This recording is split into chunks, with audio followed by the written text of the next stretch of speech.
es Inglaterra, porque el equipo que van a enfrentar en unos días no son solamente 11 futbolistas, son 11 guerreros que traen un país entero empujándolos desde atrás y que los van a recibir en su propio santuario, el Estadio Azteca, donde esta selección acaba de demostrar de qué está hecha.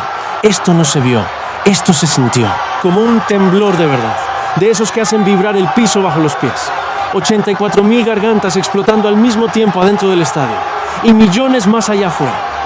En el Ángel de la Independencia, en el Zócalo, en cada casa, en cada rincón de este país, gritando exactamente lo mismo, en el mismo segundo exacto, como si México entero tuviera un solo corazón latiendo a la vez. 2-0. Raúl Jiménez con la derecha al ángulo y México, por primera vez en 40 años, tocando con la punta de los dedos algo que llevaba 4 décadas pareciendo imposible. Pero para entender lo que se sintió en ese instante, hay que regresar varias horas atrás, hasta el momento exacto en que empezó este día. Ese día, desde temprano, ya se sentía en el aire que jugaba México. La gente salió a la calle con la playera puesta desde la mañana, en la oficina, en la escuela, en el transporte público. Verde por todos lados. El gobierno de la ciudad decretó ley seca en el primer cuadro, no porque la fiesta fuera a ser pequeña, sino porque sabían que iba a ser enorme. Conforme se acercaba la tarde, familias completas empezaron a caminar hacia Paseo de la Reforma. Abuelos con la playera del Tri encima del suéter, niños con la cara pintada de verde, blanco y rojo, grupos de amigos cargando banderas más grandes que ellos mismos. El banderazo en el Ángel de la Independencia fue creciendo hora tras hora, y para el arranque del partido ya no cabía ni un alfiler entre el monumento y el Caballito de Reforma. La tarde se puso gris, llovió sobre la ciudad, una tormenta eléctrica obligó a retrasar el inicio del partido casi una hora completa, y nadie se movió. Bajo paraguas, bajo plásticos improvisados, la gente se quedó ahí, cantando, esperando, viendo las pantallas gigantes instaladas a lo largo de Reforma. Hubo mariachi antes del silbatazo, hubo baile folclórico, hubo hasta un intento de récord Guinness con la Sonora Santanera, en el mismo templete donde meses atrás ya se había roto otra marca mundial con la ola más grande jamás hecha en un solo lugar. Y mientras eso pasaba afuera, adentro del estadio se vivía otro tipo de emoción. Cuando sonó el himno nacional, con más de 80.000 voces cantando al mismo tiempo, no hubo un solo aficionado sentado. Fue un rugido que se sintió más en el pecho que en los oídos. Y justo después, antes de que rodara el balón, pasó algo que quizás dice más de esta selección que cualquier gol. La afición mexicana, al unísono, coreó un mensaje que no tenía nada que ver con el marcador. Venezuela no están solos. Un grito de solidaridad hacia otro pueblo, presenciado incluso por el propio presidente de la FIFA, ahí sentado en el palco. Porque así entiende esta afición el fútbol. No solamente como 90 minutos de pelota, sino como una excusa para recordarse, entre mexicanos y entre pueblos hermanos, que en las buenas y en las malas nadie se queda atrás. Entonces arrancó el partido de verdad. México salió con un plan clarísimo. Presión alta desde el primer minuto, robo rápido, castigo inmediato. Ecuador, que venía envalentonado después de tumbar a Alemania, no encontró cómo respirar. Al minuto 21 cayó el primero. Una salida rápida por la banda que terminó con Julián Quiñones definiendo con categoría dentro del área. El estadio explotó y en el mismo instante, a kilómetros de ahí, Reforma explotó con él. Miles de personas abrazándose con desconocidos, banderas ondeando entre camisetas verdes, el cántico de siempre repitiéndose sin parar. México, México, México. 9 minutos después llegó el segundo. Otra combinación entre Jiménez y Quiñones, la misma sociedad que ya venía funcionando desde el arranque del partido, y Raúl Jiménez definiendo con la derecha al ángulo.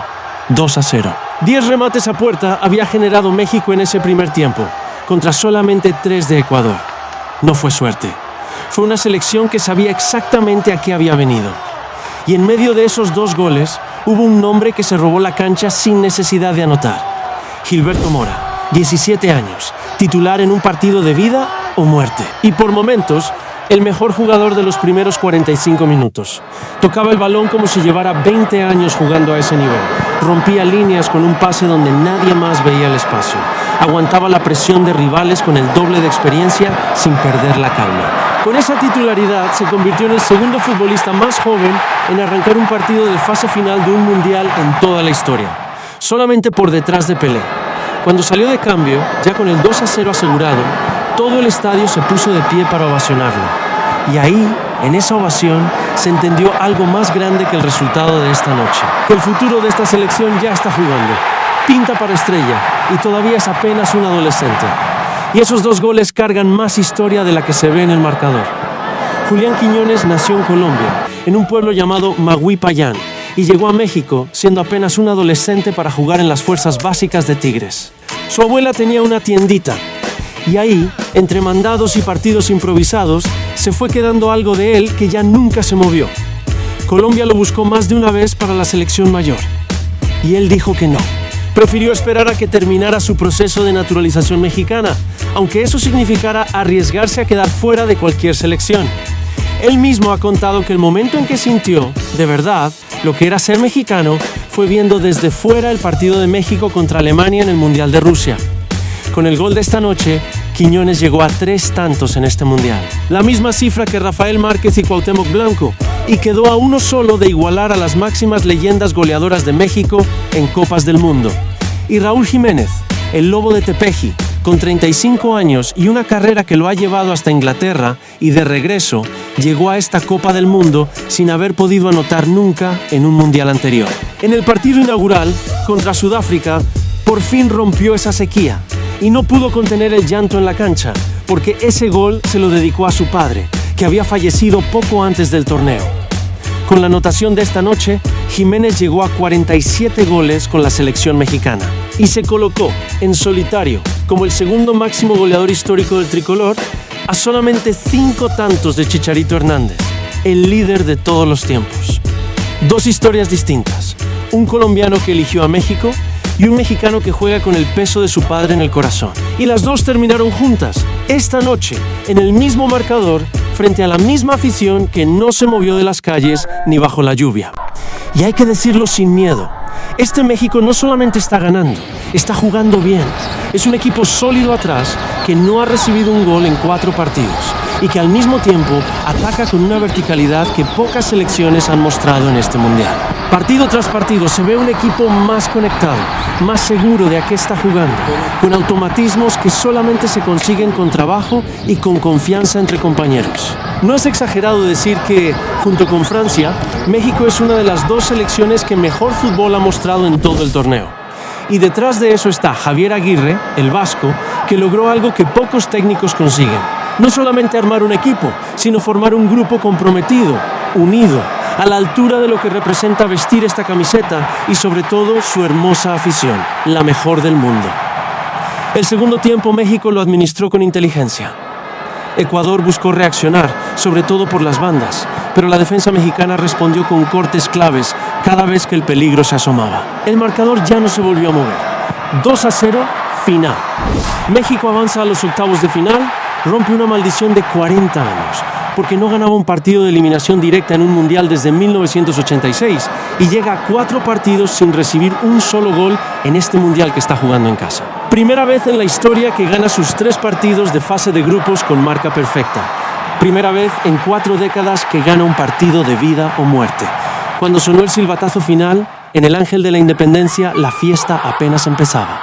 Banderas, abrazos entre desconocidos, mariachi, cánticos que no se apagaron en toda la noche. Y en algún punto de esa fiesta quedó clarísimo algo que esta selección lleva repitiendo partido tras partido.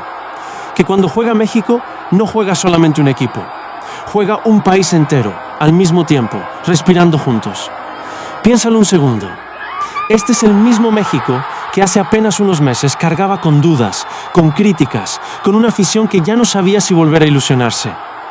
Y hoy ese mismo equipo acaba de romper 40 años de historia, sin recibir un solo gol en 4 partidos, jugando en su casa, frente a su gente. Esto jamás había pasado, nunca. Y hoy ya es historia. Así que prepárense, ingleses, porque venir a ganarle a México en el Azteca, con la casa llena, contra un equipo que acaba de romper una maldición de 40 años, no va a ser un partido más, va a ser una hazaña. Y las hazañas no se regalan. Se pelean, se sufren, porque del otro lado va a estar un país entero esperándolos, gritando, empujando, sin soltar a su equipo ni un segundo. El domingo 5 de julio se escribe el siguiente capítulo de esta historia. Y como ya lo dijimos desde el principio, el que debe tener miedo es Inglaterra. Si esto te enchinó la piel tanto como a mí escribirlo, ya sabes qué hacer. Dale like, suscríbete y activa la campanita para no perderte este partidazo que se viene el domingo en el Azteca. Y ahora dime, ¿cuánto crees que México le va a ganar a Inglaterra? ¿Y si sí?